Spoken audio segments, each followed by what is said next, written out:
a prefeita Márcia não sancionou esse projeto de lei que colocaria, né, instituiria um curso de preparatório para concurso público e também para vestibulares, que seria então ministrado, né, pelo município com a estrutura, né, do município em relação até o uso dos professores.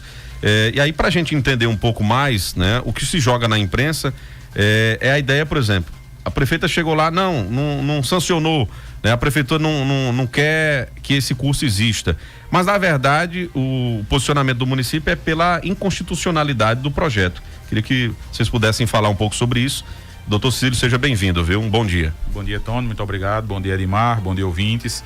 Veja, Tony, eu acho que você resumiu de uma forma bem sucinta aí da discussão que nós estamos tratando no tema, né? Acho que antes de a gente discutir o projeto, Tony, a gente tem que entender que o Estado brasileiro, ele é formado por meio de 3 órgãos constituídos, formalmente falando, né? O Poder Legislativo, o Poder Executivo, o Poder Judiciário. E para que esses órgãos funcionem de forma regular, vivemos um Estado democrático de direito, em que as normas têm freios e contrapesos. O que significa isso? Significa dizer que, por exemplo, se o Poder Executivo editar um decreto, né, dentro da sua esfera de atuação, editar uma portaria, uma instrução normativa, ao qual o Poder Legislativo entenda que está ferindo direitos ou está regindo direito, o Poder Legislativo pode aprovar um decreto legislativo, né, que seria diferente do decreto executivo, e esse decreto legislativo suprimiria, tiraria do mundo jurídico essa norma que o Poder Executivo criou ou fez na sua esfera de atuação. Do mesmo modo, quando o Legislativo edita uma norma que, em sua essência, ela pode conter algumas inconstitucionalidades, seja de ordem material, seja de ordem formal, o Poder Executivo também pode, no momento da sua sanção, entender pela inconstitucionalidade e apresentar o veto contrário àquela matéria por entender que ela estaria ferindo algumas normas. Do mesmo sentido, se o Poder Judiciário entender que ambos os órgãos estão cometendo alguma irregularidade, o Poder Judiciário vai dar uma decisão judicial declarando a inconstitucionalidade de determinada norma. Então, o caso que nós estamos tratando aqui foi que uma matéria, um projeto de lei 005/2025 do Legislativo, tramitou na Casa Legislativa e não estou dizendo que teria irregularidade nesse ponto. Não tem nenhuma irregularidade o projeto tramitar na Casa, seria iniciativa do Legislativo, não ter chamado o Executivo para discutir sobre a matéria, para conhecer a matéria. O que aconteceu foi que o projeto tramitou no Legislativo, foi encaminhado para o Executivo fazer o veto, como todas as outras matérias que tramitam na Casa, que tramitam no Legislativo. Ao concluir o seu trâmite regulamentar, encaminha-se para o Executivo, para que o Executivo possa fazer o seu juízo de avaliação sobre aquela matéria. E ao fazê-lo, o juízo sobre aquela matéria, o Poder Executivo entendeu que aquela matéria estaria ferindo pelo menos 2 normas, né, 2 situações de inconstitucionalidade. Tanto a inconstitucionalidade formal como a material. E aí você vai me perguntar o que é uma inconstitucionalidade formal até e material. Até pro povo entender o juridiquês, né? Então vamos lá. Inconstitucionalidade formal seria o início, a forma como a matéria foi apresentada. Veja, estamos falando de uma matéria apresentada pelo Legislativo para que o Poder Executivo cumpra. É normal, para poder entendermos mais facilmente, né? Essa matéria, né, ela está fazendo alterações na estrutura administrativa do Poder Executivo. Então, está criando uma situação no Poder Executivo, está determinando que se crie um departamento para dar preparação de cursinho para vestibular e cursinho para concurso público.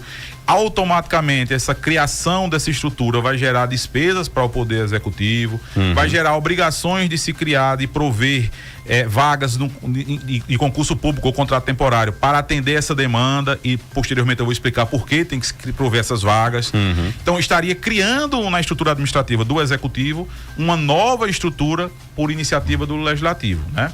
Por que essa matéria ela seria inconstitucional na questão formal? Veja, o Poder Executivo não pode apresentar um projeto de lei alterando a estrutura do Legislativo. Já imaginou o gestor do Poder Executivo entender: não, a Câmara de Vereadores tem uma estrutura Y que eu não concordo com ela, vou apresentar um projeto de lei para desmanchar aquela estrutura. Ora, quem conhece a estrutura do administrativo, do Poder Legislativo, é o próprio Legislativo. A matéria que discuta o administrativo, que discuta a estrutura administrativa do Poder Legislativo, tem que partir do Poder Legislativo, não pode partir do Poder Executivo. A mesma situação... Aquela história de um poder não pode interferir no outro. A mesma situação, como eu ia colocando agora, o Poder Legislativo decidir apresentar, entender que o Poder Judiciário não está como ele pensa e apresentar uma matéria um projeto de lei para que o Poder Judiciário se comporte assim ou assado. Ora, essa matéria é inconstitucional. Matéria de cunho do Poder Judiciário, a iniciativa é exclusiva do Poder Judiciário. Isso quando se trata da sua estrutura administrativa. Matéria de cunho do Poder Legislativo, na sua estrutura administrativa, iniciativa exclusiva do Poder Legislativo. Matéria de cunho administrativo do Poder Executivo, matéria exclusiva do Poder Legislativo. Quem conhece a sua estrutura é quem pode discutir. Para trazer para o linguajar comum, Tony, eu não posso querer na tua casa dizer onde é que vai ficar a geladeira, onde é que vai ficar o fogão, onde é que vai ficar a cama, onde é que vai ficar os móveis. Quem tem que dizer isso é tu. Tu pode até me consultar, mas quem diz é tu, não sou eu.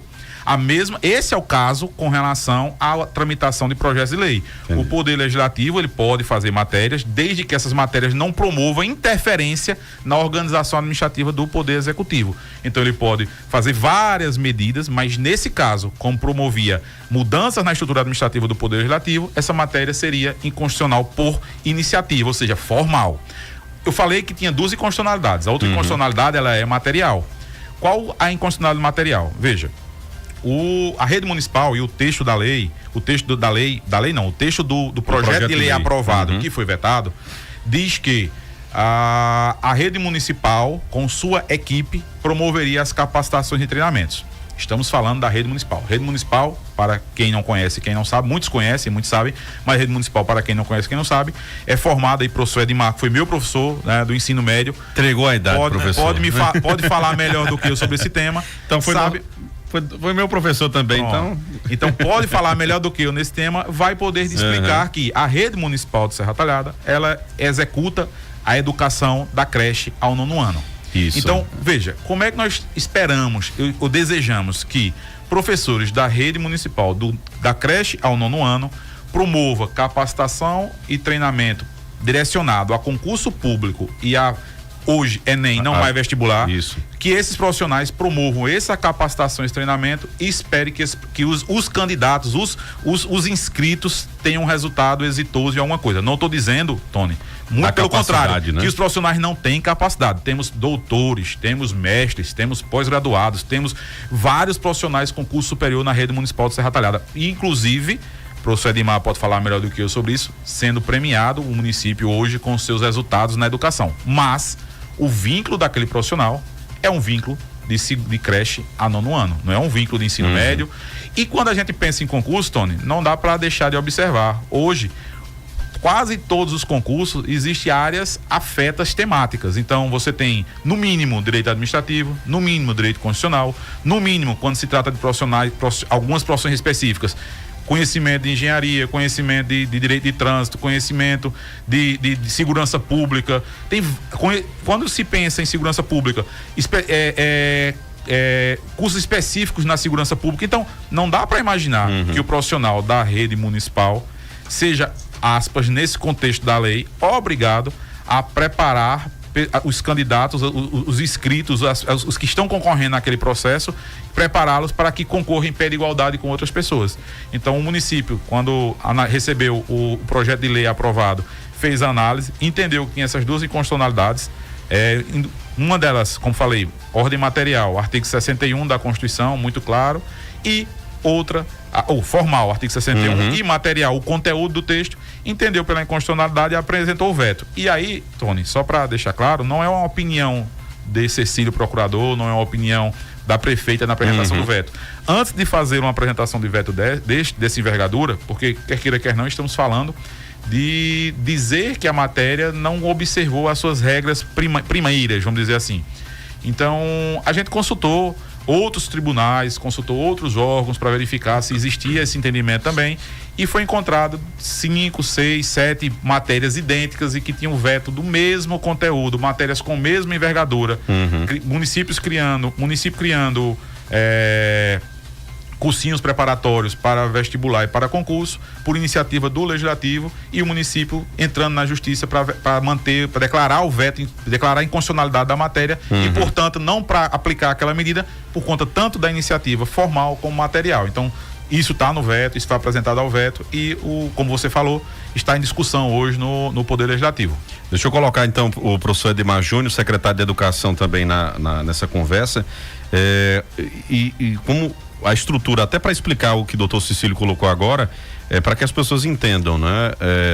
Ninguém está falando de capacidade, mas está falando digamos assim, de atuação, perfil, né? De perfil, atuação dos professores da rede municipal, vamos dizer assim, não casariam no linguajar mais fácil para as pessoas compreenderem, não caberia então a esses professores da rede municipal uma preparação desse tipo, né? Então, seja bem-vindo, viu, professor? Obrigado, Tony. Bom dia, Tony. Bom dia, ouvintes, Rádio Cultura, Sertão Notícias. Bom dia, doutor Cecílio. Aí, só para quebrar um pouquinho o protocolo, aqui tem 2 grandes ex-alunos, né? É verdade. Cecílio foi uma das primeiras turmas que a gente trabalhou, 96, salvo engano. Isso. Lá no Colégio de Aplicação. Tony já foi no Isner Inácio. Isso. Então, são grandes profissionais. Esse é o real salário do professor. Ver ex-alunos bem-sucedidos na vida profissional. Então, aqui nós temos 2 grandes profissionais. Então, agradecer aqui o espaço, Tony. Realmente, assim, foi muito esclarecedor essa fala inicial de doutor Cecílio. E, assim, eu que sou leigo na área judicial, né? Uhum. A gente que se dedica a um ramo, então a gente tem que consultar as pessoas corretas, as pessoas certas, que é o jurídico. Uhum. E quando o Cecílio traz, assim, de forma bem simples a explicação, ele me corrija se eu estiver errado. A Câmara de Vereadores não pode propor criação de cargos, né? No Poder Executivo. Isso. Não pode propor, não, vai ter que contratar um professor para dar aula de EAD, por exemplo, que a proposta do cursinho é que seja esse suporte EAD, não seja presencial. Então, só essa fala inicial aí já põe realmente o real motivo do veto, né? Do veto da nossa prefeita em relação ao projeto. Ao projeto. Não é um desejo da prefeita, é a questão realmente de seguir a legislação. Então, quando o Cecílio coloca que tem 2 situações, só essa já seria o suficiente para vetar o projeto.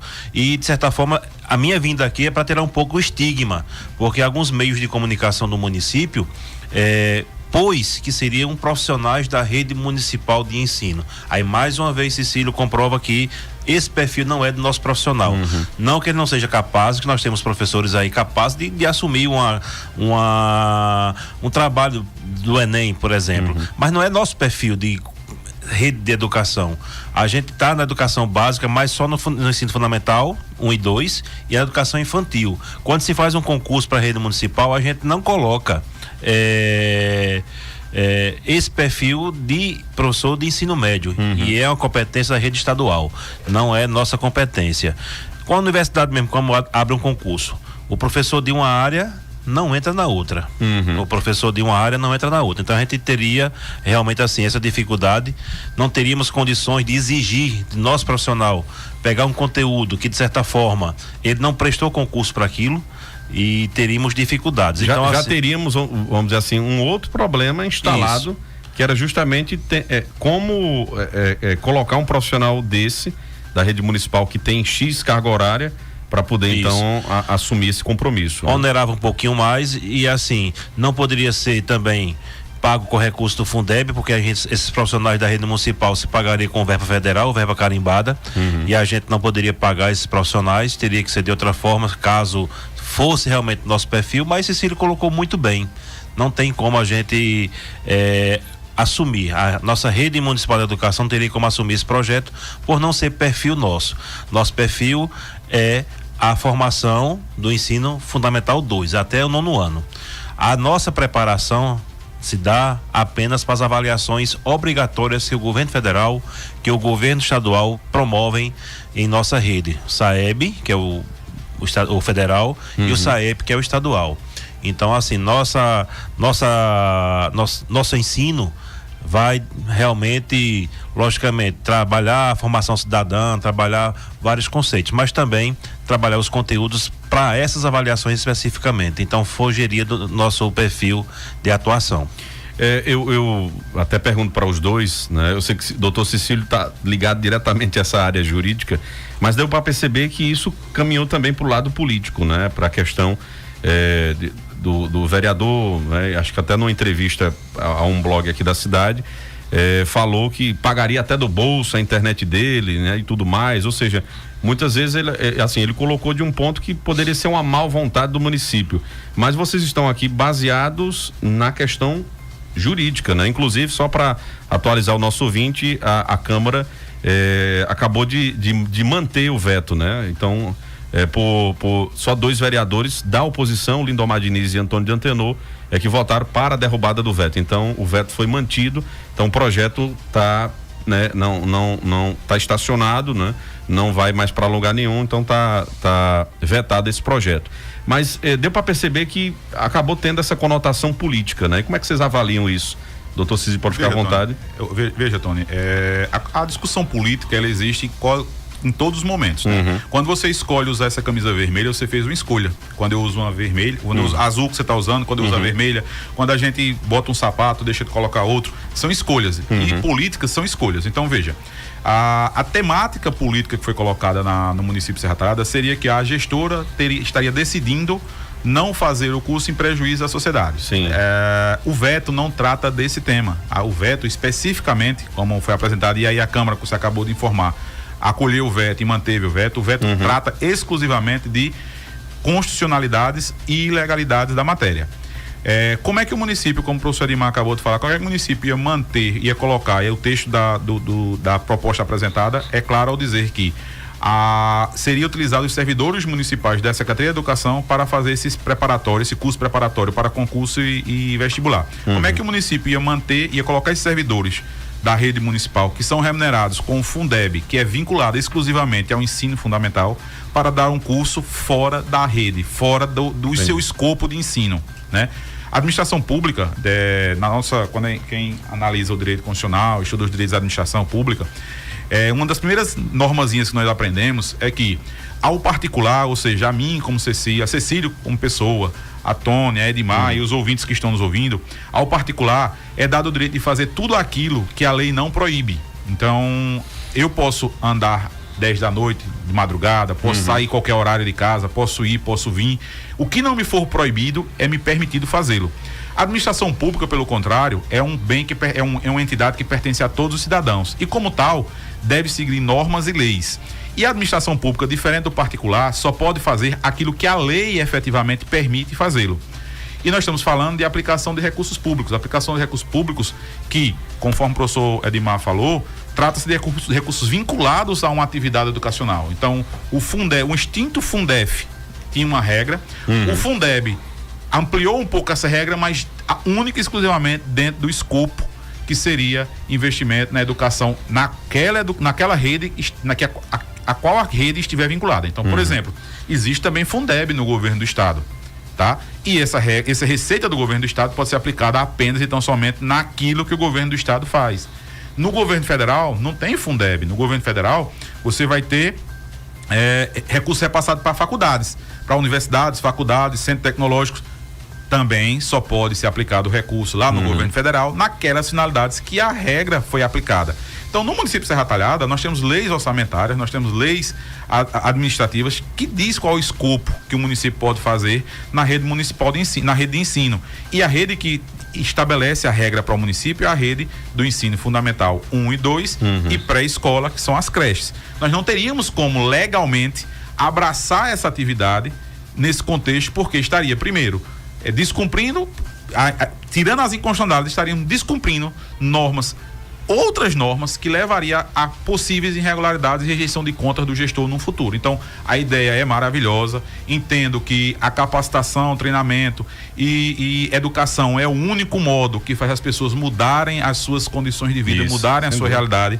É o único meio que essas pessoas poderão, felizmente ou infelizmente, não posso afirmar porque tem pessoas que não conseguem abraçar a causa, mas é o único meio que consegue que as pessoas saiam de uma realidade para outra. Existem vários exemplos, existem várias amostras de que a educação transforma vidas. Então a educação é o único meio que permite fazer isso, mas esse não é o modelo mais adequado. Acredito eu que o que Edmar vem fazendo, o que antes de Edmar, o que os anteriores secretários vinham fazendo na educação, conseguem modificar essa realidade, né?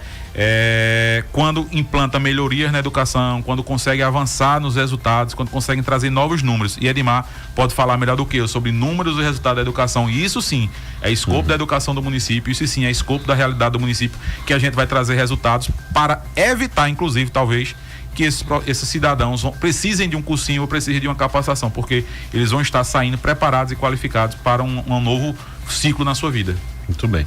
Sr. Edmar, se quiser fazer algo. Então, complementando aqui o que o Cecílio falou, e assim, É louvável a ação, realmente é louvável, mas ela já acontece no nosso município de Serra Talhada. O Estado promove o Pré-VUP, né? Que é o pré-vestibular da UPE, que é aberto para os estudantes oriundos das escolas públicas e escolas particulares, um percentual.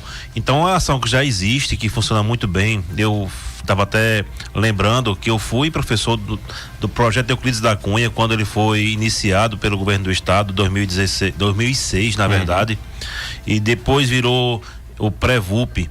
Então são ações que já são promovidas pelo governo do estado aqui em Serra Talhada.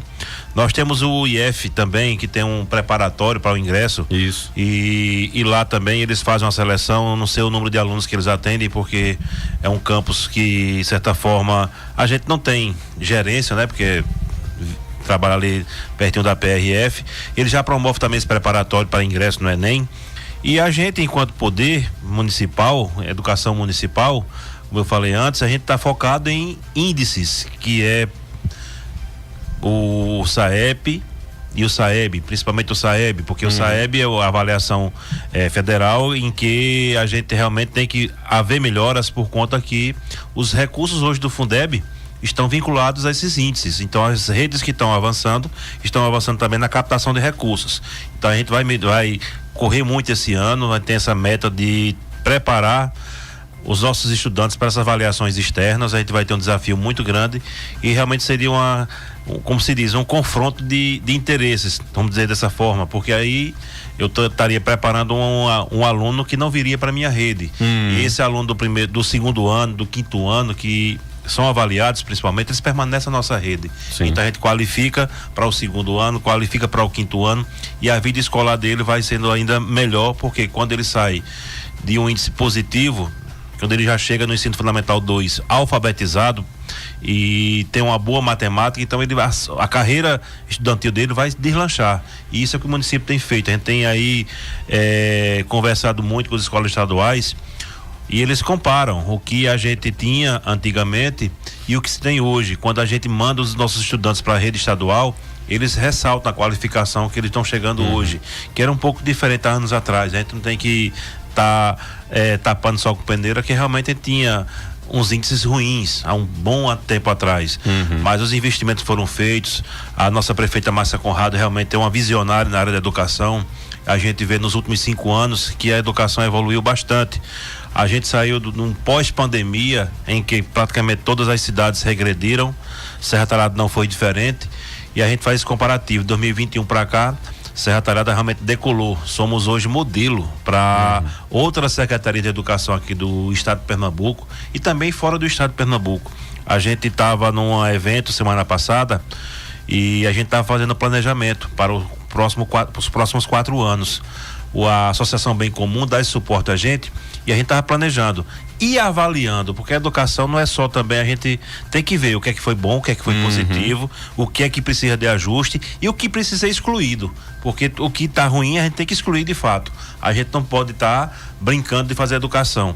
E nessa avaliação a gente vê nos números de Serra Talhada hoje. Serra Talhada, quando se compara a avaliação externa do SAEB, por exemplo, nas redes de mesmo porte ou superior à nossa, nós estamos entre as 10 melhores do Nordeste. Nós somos a 9ª colocada no Nordeste. Quando se coloca os índices de alfabetização da idade certa, que é uma avaliação que o governo federal tem feito, implantado, a gente foi até premiado agora em Brasília por conta do selo ouro da alfabetização, né? Da alfabetização da idade certa. E aí Serra Talhada também figura entre as 10 melhores educação quando se coloca municípios com população de 80 mil ou mais, porque não adianta comparar uma cidade com 60 escolas com uma cidade que tem 2, 3 escolas municipais. Isso. Então faz essa comparação. E Serra Talhada figura entre as 10 melhores educação do Nordeste na questão de alfabetização. E dessas 10, a única que não é o Ceará é Serra Talhada. Todas as outras 9 são cidades cearenses. A gente sabe hoje que o Ceará é a melhor educação no nosso país. O nosso trabalho é muito focado no que eles fizeram lá em Sobral, por exemplo. Então a gente tem a Bem Comum, que traz as experiências, as ações que foram feitas naquela cidade para nossa rede municipal. E não é à toa que a gente saiu aí para figurar entre as melhores educações do Pernambuco e do Nordeste. Então são investimentos, são ações e assim, nosso trabalho realmente é de excelência. E não estou indo de encontro ao nosso vereador, ao vereador André Maio, mas a nossa rede realmente hoje não, a gente não tem esse perfil, não tem essa competência. Não é nosso profissional que são despreparados para isso. Ficou claro, mas né? a competência constitucional na nossa rede não seria possível trabalhar esse projeto. Como o doutor Cecílio colocou, eu trouxe ele aqui para falar. É excelente a ideia, né? Mas aí, claro, né, quando se parte para um projeto de lei, tem que estar realmente dentro das configurações e, como o doutor Cecílio explanou muito bem, não pode interferir na estrutura do poder executivo. A questão dos poderes, né? Exatamente. Então, claro, pode ter uma nova análise, sentar, ver uma maneira de se criar, mas como o professor também colocou, o secretário Edmar, tem aí o Estado que fornece também alguns preparatórios, né? Então, é isso que motivou o veto, né? E que foi mantido pela Câmara agora há pouco em votação. Doutor Cecílio, muito obrigado por ter vindo. Acho que ficou claro, né? E o vereador não falou, eu até acompanhei a sessão no momento que ele estava usando a tribuna, pensei até que ele iria falar desse assunto, mas ele não falou sobre outra temática, mas acho que ficou claro, né? Que a questão todinha não é, vamos dizer assim, no popular, não é má vontade do município, é a questão que não é o perfil e que fere justamente e pode trazer complicações, né, para a estrutura do município, até também na questão de órgãos reguladores, né, que fiscalizam o município. Então, muito obrigado, doutor Cecílio, obrigado também professor Edmar, secretário de Educação, pela vinda aqui ao nosso programa. Acho que ficou claro demais, acho que a explanação do doutor Cecílio foi assim muito cirúrgica, né, em relação à inconstitucionalidade do projeto. Ok, Tony, estou à disposição, o que precisar para tirarmos dúvidas aí, contribuir com os ouvintes para que tenham a perfeita compreensão das matérias, estou à disposição para a gente esclarecer. Muito bem. Obrigado, Edmar. Antônio, obrigado aqui ao espaço. Depois diga assim que não vá revelando aí sua idade não, velho. Só porque foi professor, ainda revelou o ano. Mas foi um orgulho muito grande para mim ter sido aluno dele, um dos melhores professores de matemática que eu tive no ensino médio. Foi professor Edmar e Antônio Fernando, um dos melhores professores que eu tive no ensino médio na época, foram os dois. Aqui é fera em equação de segundo grau na fórmula de Bhaskara. Aqui eu aprendi que eu não me lembro mais nada disso aí, Tony. Mas o bom, eu ainda lembro. O bom que a matemática fosse só a forma de Bhaskara, era bom demais. Mas assim, é um orgulho, como eu falei antes. E assim, eu tava no início de carreira. Eu tava recém-concluído da formação de matemática, mas assim. E o bom que era ele na escola e a mãe dele também, dona Bem-vinda. Quando eu digo assim, que quase metade da população serratada foi meu aluno, não é brincadeira. Porque a gente é assim, porque são quase 30 anos já de sala de aula. Ali, outra aluna dele ali, também. Nossa querida Paula, então, Fernanda, que trabalha no financeiro. São quase 30 anos de sala de aula, então já tem uma história, já tem um nome aí constituído. Mas assim, é um prazer, porque realmente assim, grandes figuras passaram por nós lá atrás e ficaram grandes amizades. Exatamente. E aí eu agradeço, Tony, mais uma vez ao espaço. Obrigado, a gente está divulgando aqui algumas ações da nossa secretaria. Como a gente falou antes, nós temos aí investido bastante e estamos à disposição. Você sabe que Edmar sempre é apto ao diálogo, a gente não entra em polêmica, sempre vai aqui para esclarecer da melhor forma, não desmerecendo ninguém, nem o projeto do vereador, mas apenas a questão que realmente foi citada pelo jurídico aqui, não é decisão de Cecílio, existe uma procuradoria que são 9 profissionais, existe uma questão constitucional que ele leu, Cecílio não vem aqui porque é algo pessoal que você falou em questão política aí, não existe essa questão política nas ações, principalmente da educação. O que vem a somar, o que vem realmente a ser um projeto que vai contribuir com a nossa educação, com certeza a gente analisa com todo carinho.